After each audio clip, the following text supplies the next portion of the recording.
Hello guys, मैं हूं अतुल। तो स्वागत है आप सभी का एक नई और वीडियो के अंदर। और इस टाइम आप सोच रहे होगे कि मैं हूं इस टाइम एयरपोर्ट पर। बिल्कुल सही सुना है, बिल्कुल एयरपोर्ट मेरे बराबर में ही है। देखो यहाँ पर प्लेन उतर रहे हैं, इंदिरा गांधी इंटरनेशनल एयरपोर्ट यहीं पर है। और मैं हूँ इस टाइम एयरफोर्स म्यूज़ियम, यानी कि जो दिल्ली के अंदर। तो इस एयरफोर्स म्यूज़ियम के अंदर काफ़ी सारे प्लेन्स मिलेंगे आपको, जो कि कुछ लड़ाकू विमान भी है। तो अब यहाँ पर खड़े हैं ये, जैसे कि 1916 के युद्ध में कुछ विमान यहाँ पर यूज़ हुए थे। तो यहाँ पर देखो काफ़ी सारे विमान खड़े हैं, जो कि फाइटर जेट भी है, भारतीय वायुसेना, IJ-302, इंडियन एयरफोर्स, V-644। तो काफ़ी सारे प्लेन है देखो यहाँ पर। तो सारी इन्फॉर्मेशन बताने वालों की यहाँ का टिकट प्राइस क्या है, लोकेशन क्या है, क्या टाइमिंग है। यदि आप यहाँ पर एयरफोर्स म्यूज़ियम आते हो, यदि मैं टिकट की बात करूँ, टिकट है अडल्ट का, यदि आप इंडियन हो तो 30 रुपये टिकट लगने वाली है आपकी।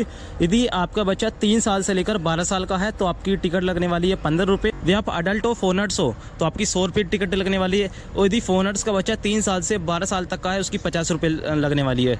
और देखो नोटिस करो, यहाँ पर लिख रहा है कि इंक्लूडिंग डिफेंस पर्सनल, यानी कि इसका मतलब ये है, तो कहने का मतलब ये है मेरा कि यदि आप गवर्नमेंट जॉब करते हैं, चाहे आप एयरफोर्स के अधिकारी हो, आर्मी के अधिकारी हो, नेवी के अधिकारी हो, दिल्ली पुलिस के अंदर हो, यूपी पुलिस के अंदर हो, यहाँ पर सबका टिकट लगने वाला है। यहाँ पर विदाउट टिकट यहाँ पर एंट्री मना है, ठीक है। चाहे आप किसी भी गवर्नमेंट जॉब से रिलेट करते हो, यहाँ पर ऑल ओवर इंडियंस का, ऑल ओवर फॉरेनर्स का, सबका यहाँ पर टिकट लगने वाला है। यदि का इसमें टाइमिंग, तो जैसे आप सामने से एंट्री करके अंदर आओगे तो देखो आपको लेफ़्ट साइड में अपना आधार कार्ड दिखाना पड़ेगा और वहीं पर आपको बैग जमा करना पड़ेगा, ठीक है। आधार कार्ड भाई बहुत ज़रूरी है। आधार कार्ड हो, पैन कार्ड हो, यानी कि कोई गवर्नमेंट ID प्रूफ होना ज़रूरी है, ठीक है। वहाँ पर आप अपना बैग जमा कर सकते हैं। मैं उसके बाद आपको यहाँ पर लेने टिकट 30 रुपये की मैंने आपको ऑलरेडी बताई दी है। टिकट चेक करवा के अंदर फिर चलते हैं। एंट्री करके जैसे आप अंदर आते हैं तो यहाँ पर आपको अपना आधार कार्ड चेक करवाना है और आप यहाँ पर अपना बैग रख के अंदर जा सकते हैं। तो एयरफोर्स म्यूज़ियम की आपको सामने यहाँ पर पार्किंग मिल जाएगी, जहाँ पर आपने 2 व्हीलर 4 व्हीलर खड़े कर सकते हैं। तो गाइज अंदर चलते हैं, अंदर घूमते हैं एयरफोर्स म्यूज़ियम की। बात करूँ इसकी टाइमिंग है सुबह 10 बजे से लेकर शाम के 5 बजे तक। और ये बंद रहता है सोमवार को, मंगलवार को, हर एक हफ्ते। और आपको बताऊं कि गवर्नमेंट हॉलीडेज़ भी बंद रहता है। एंट्री कर ली है मैंने एयरफोर्स म्यूज़ियम के अंदर। और तो आपको दिखाऊं कि यहाँ पर काफ़ी सारी प्लेन्स हैं, देख सकते हो यहाँ पर। और जो कुछ एयरक्राफ्ट है ना, जैसे इसका नाम है लिबरेटर B-24, ठीक है। ये अमेरिका का ये बताया जा रहा है कि निर्माता देश है संयुक्त राज्य अमेरिका, ठीक है। देखो कितने बड़े प्लेन है यहाँ पर टोटल, ठीक है। यहाँ पर एयरफोर्स भी, कुछ एयरफोर्स के भी हैं, कुछ लड़ाकू विमान भी है। आगे आपको दिखाऊंगा MiG-21 भी है यहाँ पर। सबसे खूबसूरत चीज़ तो इस हॉल के अंदर है। इसके अंदर चलते हैं। देखो आई थिंक, मुझे लगता है कि टोटल इस एयरफोर्स म्यूज़ियम के अंदर कम से कम 60-70 हवाई जहाज़ तो भाई ज़रूर होंगे यहाँ पर। चलो अंदर चलते हैं इस हॉल के अंदर। तो गाइस फाइनली एंट्री कर लिया हम इस हॉल के अंदर। और देख सकते हो कि कितने सारे यहाँ पर फाइटर जेट प्लेन है। और देखो यहाँ पर काफ़ी सारे प्लेन्स हैं जो कि पहले यूज़ हुए हैं युद्ध के अंदर। देखो भी यहाँ से स्टार्ट होता है कुछ सुंदरता का नज़ारा। जैसे फर्स्ट प्लेन की बात करूँ, देखो ये है मारुत HF-24। इसका निर्माता देश है, यानी कि कंट्री ऑफ मैन्युफैक्चर है इसका इंडिया, ठीक है। तो काफ़ी सारे यहाँ पर प्लेन्स हैं। और देखो ये आपको दिखाऊँ, जो गाड़ी देख रहे हो ये VIP वाली गाड़ी है। देखो इसका हैंडल भी ना लेफ़्ट साइड में है, जैसे कि नॉर्मल गाड़ी इसका जो हैंडल होता है, स्टीयरिंग होता है, वो राइट साइड में होता है। जो इसका स्टीयरिंग है वो लेफ़्ट में है। इस गाड़ी का नाम है फोल्ड सैलोन कार। देखो भी ये आप सारे फाइटर जेट देख रहे हो ना, ये टोटल यूज़ हुए हैं। जो पहले लड़ाई हुआ करती थी पाकिस्तान वाले, या 1919 के अंदर और 1961 के अंदर जैसे लड़ाई हुई थी।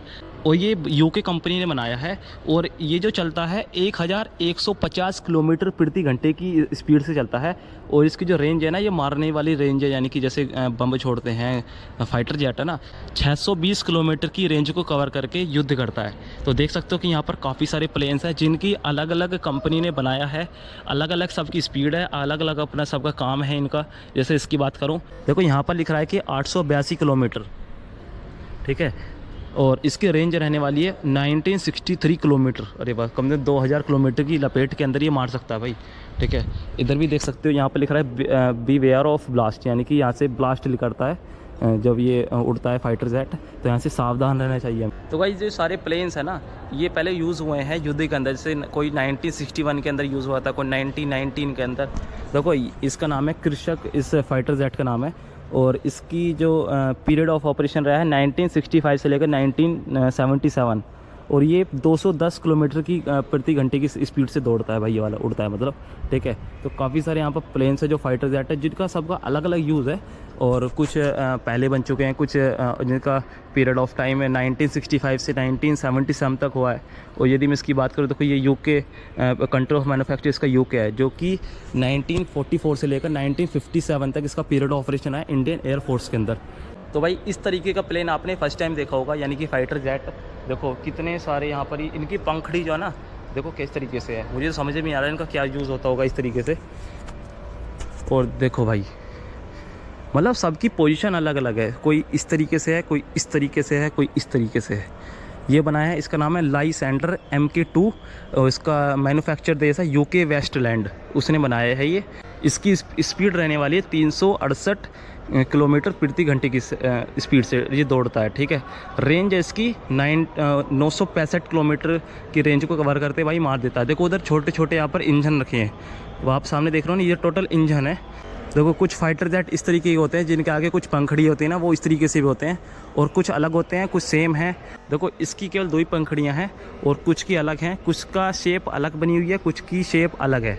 ज़रूरी कोई है कि सब एक जैसे ही प्लेन होंगे, यहाँ पर सब अलग अलग प्लेन है यहाँ पर। और हाँ एक ख़ास बात, देखो जैसे MiG-21 के अंदर कुछ सीट होती है ना, जैसे आपने सुना होगा कि MiG-21 फट गया, एयरक्राफ्ट वो उसका ब्लास्ट हो गया, तो ये सीट ऊपर को उड़ जाती है, ये वाली, ये वही सीट रहती हैं, ये भी खुली सीट खुली हुई है देखो ये, और इनके अंदर एक पैरासूट रहता है जो कि ऊपर उड़ जाता है भाई, वो प्लेन वो ब्लास्ट हो जाता है, जिससे इनकी वजह से ये पायलट वगैरह बच जाते हैं। तो गाइस फाइनली उस फील्ड से तो मैं बाहर आ चुका हूँ थोड़ा सा, या पीछे इसके अंदर काफ़ी सारे एयरक्राफ्ट थे। जो मेरे पीछे देख रहे हो ये है MiG-23 फाइटर जेट, और ये तो भाई बहुत महत्वपूर्ण भूमिका निभाता है यहाँ पर भारत के अंदर, ठीक है। इसकी तो बहुत चर्चा होती है। देखो इधर प्लेन्स आ रहे हैं, ये पूरा एक एयरपोर्ट है, यहाँ पर बीच में इन्होंने केवल बैरिकेडिंग लगा रखी है नहीं। और यदि इसकी बात करूँ, ये है MiG-23, और जो कि 2499 किलोमीटर की स्पीड से भाई उड़ता है ये प्रति घंटे के हिसाब से। इंडिया एयरफोर्स वाला विमान इसके अंदर, हाँ इसके अंदर हो सकता है यात्री वगैरह जाते हों पहले। तो इस प्लेन का नाम है टुपोलेव Tu-124। कितना बड़ा है भाई, देख सकते हो, यहाँ पर इंजन होता है इसका, ठीक है। इसके पहिए यहाँ पर इन्होंने उतार के रख रखे हैं। इस प्लेन का नाम है डकोटा DC-3। देखो कितने सारे भाई, ये है MiG-20, ये भी MiG-23 है। ये है मेरे पीछे MiG-23 फाइटर जेट प्लेन, और ये है मेरे पीछे MiG-25 फाइटर जेट प्लेन, ठीक है। तो इस एयरफोर्स म्यूज़ियम के अंदर सबसे बड़ा वाला जो विमान दिखाऊं, आप हैप हो जाओगे भाई। देखो ये कितना बड़ा विमान है, ये इसका नाम आई थिंक यहाँ पर लिख रहा है, इसका नाम है AN-12। इस विमान का नाम है AN-12, ठीक है। कितने बड़े बड़े यहाँ पर सबके इंडियन एयरफोर्स, ये सब इंडियन एयरफोर्स के हैं टोटल। उधर भी फाइटर जेट थे, ये इंडियन एयरफोर्स के हैं। यहाँ पर आगे पायलट बैठते हैं, आपको पता है, यहाँ पर पीछे यात्री बैठते हैं। सबसे ज़्यादा भाई ये बड़ा है, उसके बाद आता है ये वाला। अभी मैं बैठा हूँ एयरप्लेन के बिल्कुल जस्ट नीचे, देखो ओ भाई एयरपोर्ट पर नहीं बैठे देंगे, यहीं पर आकर बैठ सकते हो आप एयर म्यूज़ियम के, एयरफोर्स म्यूज़ियम के अंदर। और देखो ये रहता है भाई इंजन, तो यहाँ से देख सकते हो पूरा एयरफोर्स म्यूज़ियम का नज़ारा, देखो कितना बड़ा है भाई वाला। और जैसे मैंने आपको नीचे 1 बाई 1 दिखाया था, तो एक तरीके से इन्होंने व्यू पॉइंट बना रखा है जहाँ से आप पूरा एयरफोर्स का म्यूज़ियम यहाँ पर देख सकते हो। तो यहाँ पर भी कुछ हेलीकॉप्टर खड़े हैं जो कि देख सकते हो, ये बाहर ही रखे हैं, इंडियन एयरफोर्स IZ-1590 ये वाले। इनकी पंखड़ी देखो भाई कितनी बड़ी बड़ी है। So guys finally air force museum आपने देखा, काफ़ी अच्छा लगा मुझे, तो काफ़ी कुछ सीखने के लिए यहाँ पर मिला। तो आप भी यहाँ पर आ सकते हो। तो मेक श्योर आपको वीडियो पसंद आएगी, पसंद आए तो लाइक करना, चैनल को सब्सक्राइब कर देना। मिलते हैं किसी नई इंटरेस्टिंग वीडियो के साथ। Thank you so much, love you all, bye bye और जय हिंद, जय भारत।